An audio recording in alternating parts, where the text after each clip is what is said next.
നല്ല കുഞ്ഞൻ മത്തി കിട്ടിയ എന്നും ഈ കറി വെക്കുകയും പൊരിക്കുകയൊക്കെ ചെയ്യുന്നതിന് പകരം ഇടയ്ക്കൊക്കെ ഒന്ന് ഇങ്ങനെ ചെയ്തു നോക്കണേ. അപ്പൊ നമുക്ക് ആദ്യം ഒരു അരപ്പുണ്ടാക്കാം. അതിനായി ഒരു മുറി ചിരവിയ തേങ്ങ, ഒരു 6-7 ചെറിയുള്ളിയും, ഒരു കഷ്ണം ഇഞ്ചിയും, ഒരു 3 അല്ലി വെളുത്തുള്ളിയും, ഒരു 3-4 പച്ചമുളകും, ഒരു തണ്ട് കറിവേപ്പിലയും, 1/2 ടീസ്പൂൺ മഞ്ഞപ്പൊടിയും ചേർത്ത് പൾസ് മോഡിലിട്ട് ചമ്മന്തി പരുവത്തിൽ ഇതുപോലൊന്ന് ഒതുക്കിയെടുക്കണം.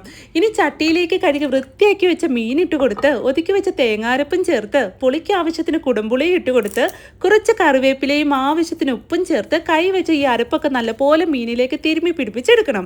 ഇനി ഇതിലേക്ക് ഒരു 2 തണ്ട് കറിവേപ്പിലയും കുറച്ച് പച്ചവെളിച്ചെണ്ണ ഒഴിച്ചു കൊടുത്ത് മൂടി വെച്ച് ചെറു തീയിലിട്ട് വേവിച്ച് ഇടയ്ക്കൊന്ന് ആ മൂടി തുറന്ന് ഇളക്കി കൊടുത്ത് വീണ്ടും മൂടി വെച്ച് ഒരു 10 മിനിറ്റോടെ വേവിച്ചതിന് ശേഷം മൂടി തുറന്ന് കുറച്ച് പച്ചവെളിച്ചെണ്ണയും കൂടെ ഒഴിച്ചു കൊടുത്ത് ഇളക്കി മിക്സ് ചെയ്തെടുത്താൽ നല്ല അടിപൊളി മത്തി തോരൻ, അതല്ലെങ്കിൽ മത്തി പീര വറ്റിച്ചത് റെഡി. ഇതുപോലെ കോരിയെടുത്ത് ആ ചോറിലേക്ക് ഇട്ട് കൊടുത്ത് ആ മീനിലെ മുള്ളൊക്കെ മാറ്റി അരപ്പും മീനും ഒക്കെ കൂട്ടി കുഴച്ച് കഴിച്ചാലുണ്ടല്ലോ ശരിക്കും അടിപൊളിയാ. അപ്പൊ ഇനി കുഞ്ഞമ്മത്തി കിട്ടുമ്പോൾ എന്തായാലും ഇങ്ങനെ ഒന്ന് ചെയ്ത് നോക്കണേ. അപ്പോൾ ഇതുപോലുള്ള വീഡിയോസിനെ ഇപ്പം ഒന്ന് ഫോളോ ചെയ്യാനും ലൈക്ക് ചെയ്യാനും മറക്കല്ലേ. അപ്പോൾ ഓക്കെ, ബൈ.